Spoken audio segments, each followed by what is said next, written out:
사랑하는 성도 여러분, 오늘 우리는 삶의 시련 속에서 하나님의 말씀이 어떻게 살아있는 능력이 되는지에 대한 깊은 이야기 속으로 들어가 보려 합니다.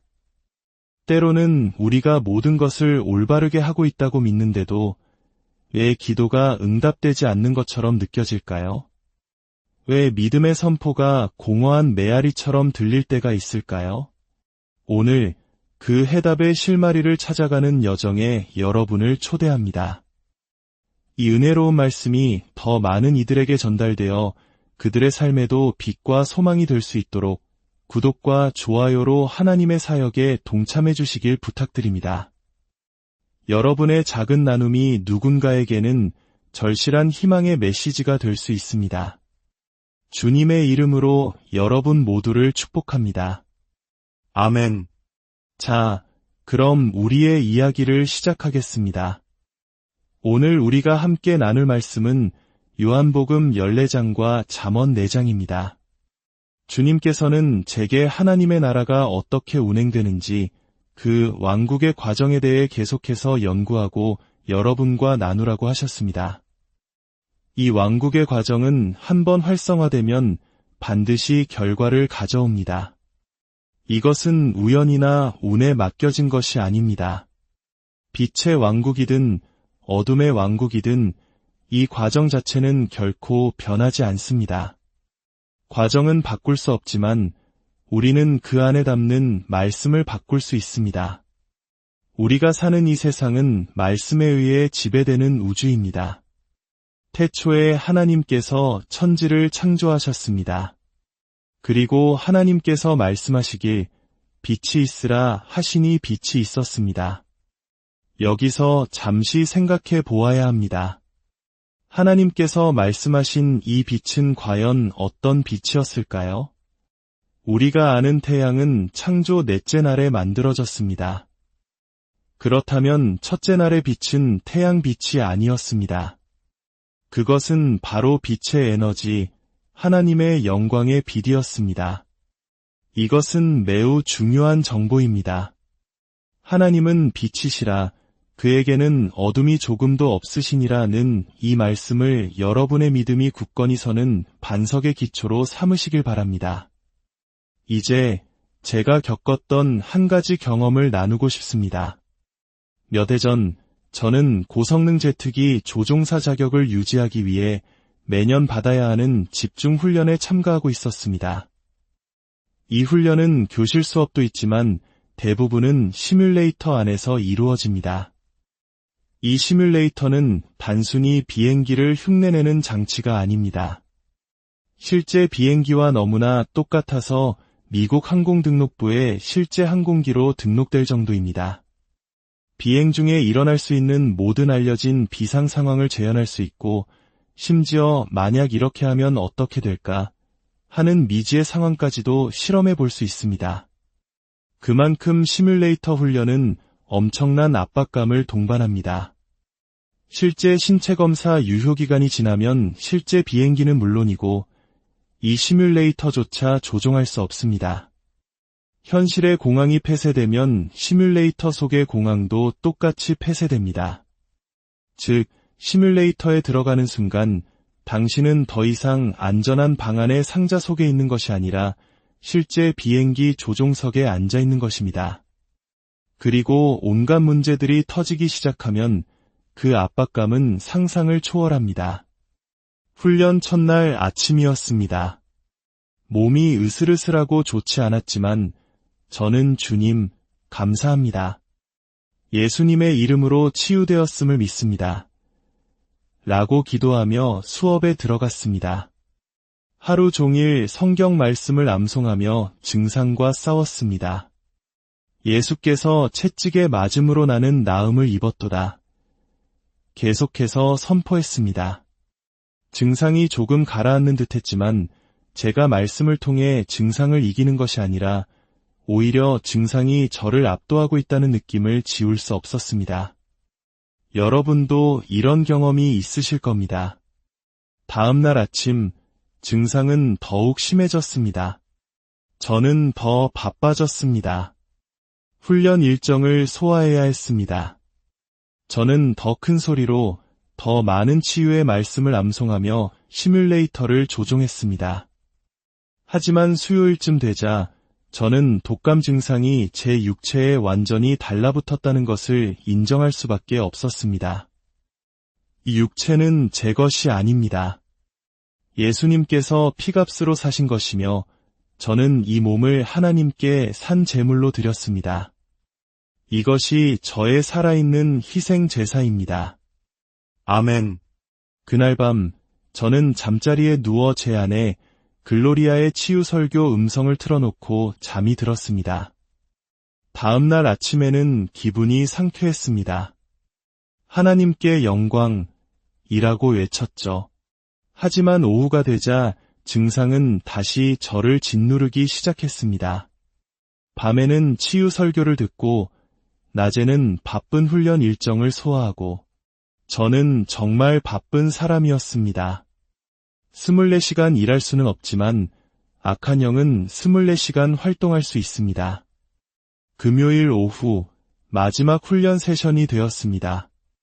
놀랍게도 저는 아픈 와중에도 제 생애 최고의 비행 실력을 선보이고 있었습니다. 제 비행 교관은 저와 오랫동안 알고 지낸 믿음의 형제였습니다. 그는 제게 말했습니다. 오늘 컨디션이 안 좋아 보이는데 마지막 세션은 건너뛰어도 괜찮습니다. 이미 필요한 훈련은 다 마쳤으니까요.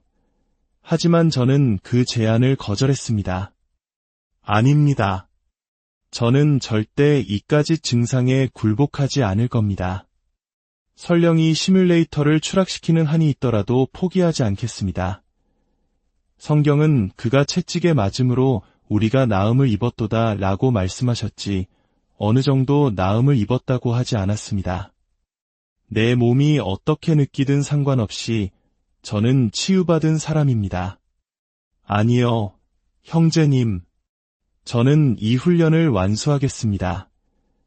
그리고 저는 훌륭하게 마지막 비행을 마쳤습니다. 훈련장을 나왔을 때 제 몸은 마치 바늘구멍을 통과한 것처럼 기진맥진했습니다. 공항에 도착했을 때 저는 평소와는 달리 동료 조종사에게 말했습니다. 오늘은 자네가 집까지 비행해야겠네. 난 더 이상은 무리야. 저는 비행기 뒷좌석에 그대로 쓰러져 집으로 돌아왔습니다. 집에 도착하자마자 아내에게 말했습니다. 여보, 나에게 안수기도를 해줘요. 우리는 함께 기도했습니다. 바로 이 지점이 하나님의 왕국의 비밀을 모르는 사람들이 과거에 실패했던 지점입니다. 많은 사람들이 이렇게 말합니다. 왜 하나님이 나를 치유해 주시지 않는지 모르겠어. 일주일 내내 치유의 말씀을 고백했는데 절대 그 책임을 하나님께 떠넘기지 마십시오. 하나님은 언제나 그 자리에 계시고 언제나 말씀하고 계십니다. 문제는 듣지 못하는 우리에게 있습니다. 하나님의 왕국이 어떻게 작동하는지 그 과정을 이해하지 못했기 때문입니다. 저는 하나님을 원망하는 대신 제 자신에게 질문했습니다. 주님, 제가 어디서 놓친 걸까요? 어떻게 제가 치유를 받지 못하게 되었을까요? 우리는 하나님께서 우리에게 위임하신 것을 다시 하나님께 떠넘길 수 없습니다. 이것은 언약 관계입니다. 하나님께서는 언약 안에서 우리에게 약속하셨습니다. 내가 이렇게 하면 나는 이렇게 할 것이다. 내가 저렇게 말하면 나는 이미 그것을 이루었다. 하지만 내가 이것을 하지 않으면 저것이 일어날 것이다. 이것이 왕국이 구조화된 방식입니다. 우리 그리스도인들은 우리가 생각하는 것보다 훨씬 더 큰 권세를 가지고 있습니다. 저는 다시 주님께 여쭈었습니다. 주님, 제가 어디서 잘못했습니까? 저는 더 잘 알았어야 했지만 실수를 저질렀습니다. 저는 너무 바빴습니다. 제 스케줄이 하나님보다 앞서게 두었습니다. 스케줄을 짜기 전에 먼저 주님께 여쭈어야 했습니다. 만약 스케줄에 쫓기고 있다면 더 일찍 일어나야 합니다. 이 말씀은 바로 여러분의 생명이기 때문입니다. 저는 주님 앞에서 잠잠히 기다렸습니다. 열과 같은 다른 증상들은 사라졌지만 기침만은 끈질기게 남아 있었습니다. 저는 1970년대에 이미 독감 예방주사를 맞았습니다. 저의 예방주사는 갈라디아서 3장 13절과 신명기 28장이었습니다. 온 가족을 불러 모아 선포했습니다. 우리는 율법의 저주에서 속량되었으므로 모든 질병과 모든 연약함에서 자유롭다. 저주와 축복 사이에는 분명한 구분의 벽이 세워져 있습니다. 기억하십니까? 이스라엘 백성이 살던 고센 땅에는 빛이 있었지만 이집트의 다른 모든 곳에는 어둠이 있었습니다. 이스라엘의 가축은 건강했지만 이집트의 가축은 죽었습니다. 이스라엘과 이집트 사이에는 구분의 벽이 있었습니다. 그 벽은 지금도 여전히 존재합니다. 축복의 벽입니다. 욥을 향한 사탄의 불평을 기억하십니까? 주께서 그와 그의 집과 그의 모든 소유물을 울타리로 두르심 때문이 아니니까 사탄은 욥을 둘러싼 그 보호의 벽을 뚫을 수 없어서 분노했습니다.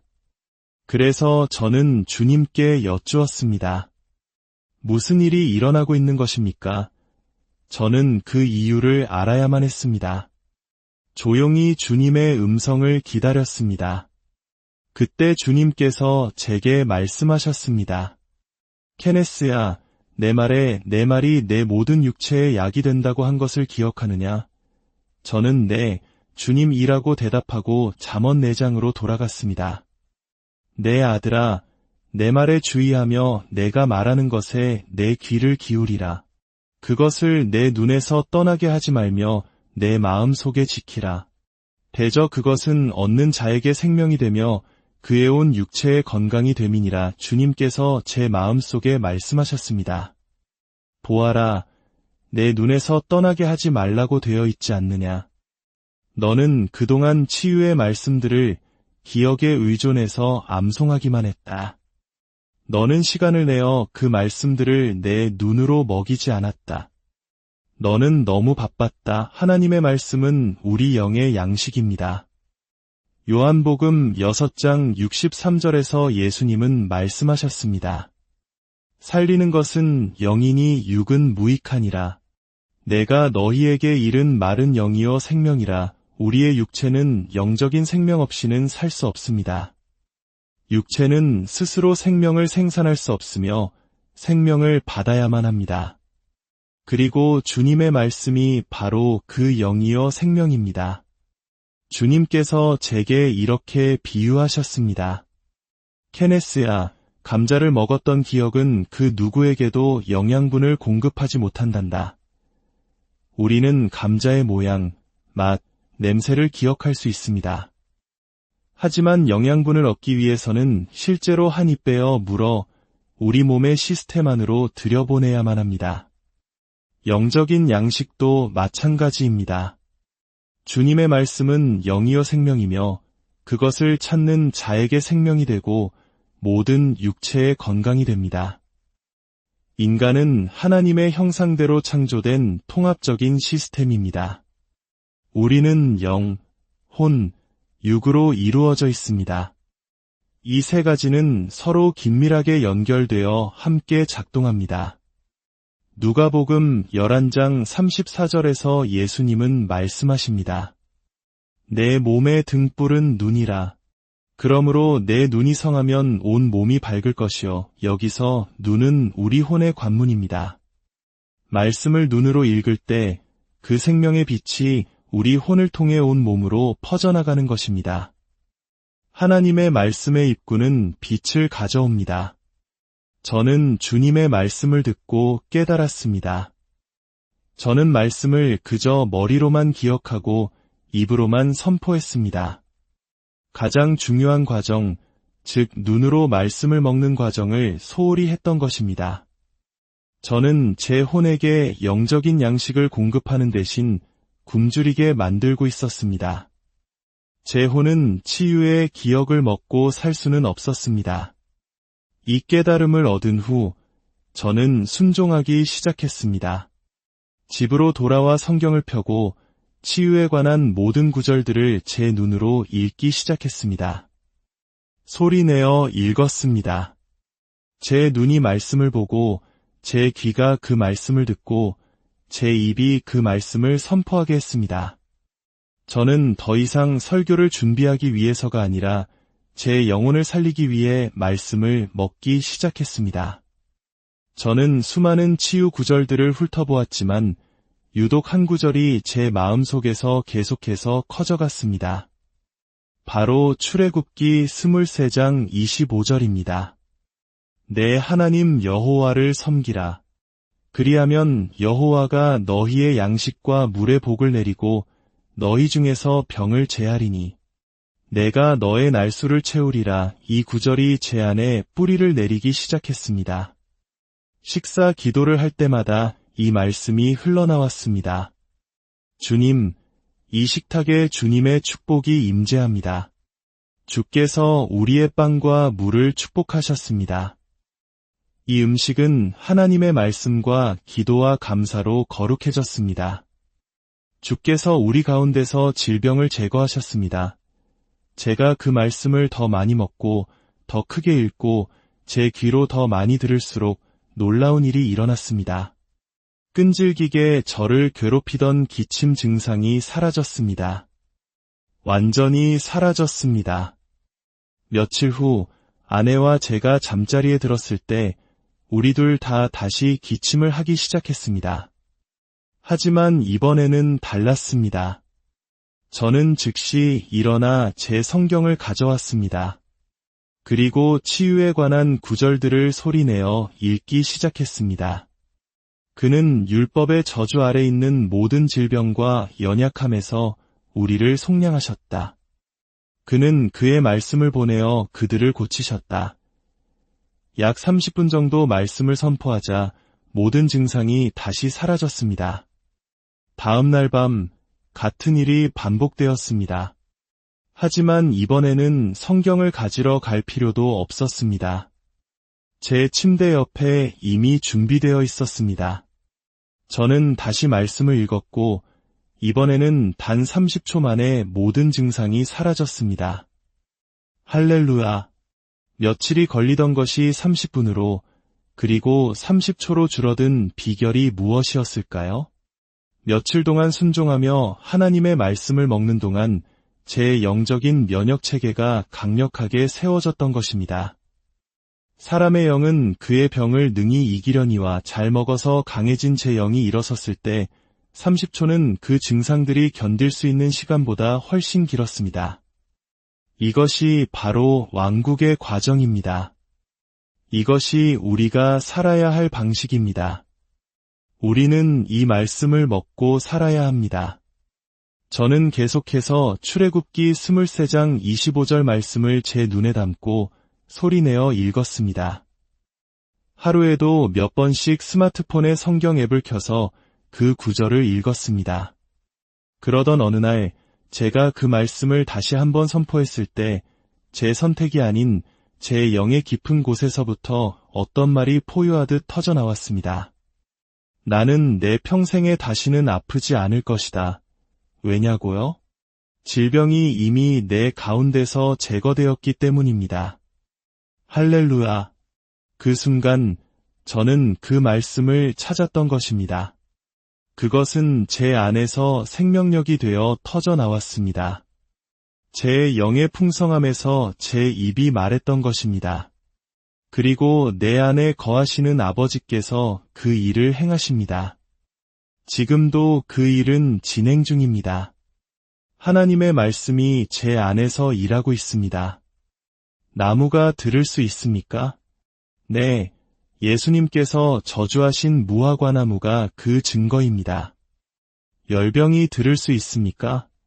네, 예수님께서 베드로의 장모의 열병을 꾸짖으셨을 때 열병은 떠나갔습니다. 물과 바람도 들을 수 있습니다. 예수님은 산도 들을 수 있으며 우리의 말을 들을 것이라고 하셨습니다. 그렇다면 우리의 혈압도, 우리의 빚도, 우리의 경제 상황도 들을 수 있습니다. 우리는 우리 입의 말로 우리 자신의 경제를 창조합니다. 빚을 향해 말하고 하나님의 말씀을 눈으로 먹이십시오. 조용히 읽지 말고 자신에게 소리내어 읽어주십시오. 우리는 하나님보다 자기 자신의 말을 더 빨리 믿는 경향이 있습니다. 말씀이 당신은 치유되었다고 말하는데 당신이 아니 나는 아파라고 말하고 그 말을 믿는다면 당신의 현실은 당신이 말한 대로 될 것입니다. 당신의 삶의 마지막 말은 당신과 저에게 달려 있습니다. 제가 순종하며 말씀을 먹기 시작했을 때 제 삶은 변화했습니다. 저는 허리 통증으로 고통받던 마지막 날이 언제였는지 정확히 기억합니다. 그 통증은 이제 역사 속으로 사라졌습니다. 저의 믿음이 효과가 있었냐고요? 네, 그렇습니다. 제 믿음에게 필요했던 것은 그저 좋은 식사, 바로 하나님의 말씀이었습니다. 여러분 안에 있는 것은 세상의 석유나 금보다 더 귀한 것입니다. 여러분의 번영은 여러분 안에 있습니다. 하나님의 나라가 여러분 안에 있습니다. 그리고 그 왕국의 과정은 여러분 안에서 여러분의 세상을 바꾸기 위해 간절히 기다리고 있습니다. 예수님을 당신의 구주로 영접했을 때 당신의 옛 영은 죽었고 당신은 새로운 피조물로 다시 창조되었습니다. 하나님의 형상이 당신 안에 태어났습니다. 이제 남은 것은 우리의 생각과 몸이 이 진리를 깨닫고 따라오는 것입니다. 그리고 그것이 바로 우리 안에 계신 성령님께서 하시는 일입니다. 사랑하는 성도 여러분, 오늘 들으신 말씀을 마음에 새기시길 바랍니다. 더 이상 말씀을 머리로만 알지 마십시오. 시간을 내어 말씀을 눈으로 먹고 귀로 듣고 입으로 선포하십시오. 여러분의 영을 강하게 하십시오. 주님, 이 말씀을 듣는 모든 이들의 삶을 축복하여 주시옵소서. 그들의 가정의 평안을, 사업의 번영을, 육신의 강건함을 더하여 주시옵소서. 어떠한 질병이나 가난, 두려움도 주님의 살아있는 말씀 앞에서 힘을 잃고 떠나가게 하여 주시옵소서. 그들이 말씀을 먹을 때마다 영적인 면역력이 강해져서 세상의 어떤 공격에도 흔들리지 않는 견고한 믿음의 사람으로 서게 하여 주시옵소서. 예수 그리스도의 이름으로 기도합니다.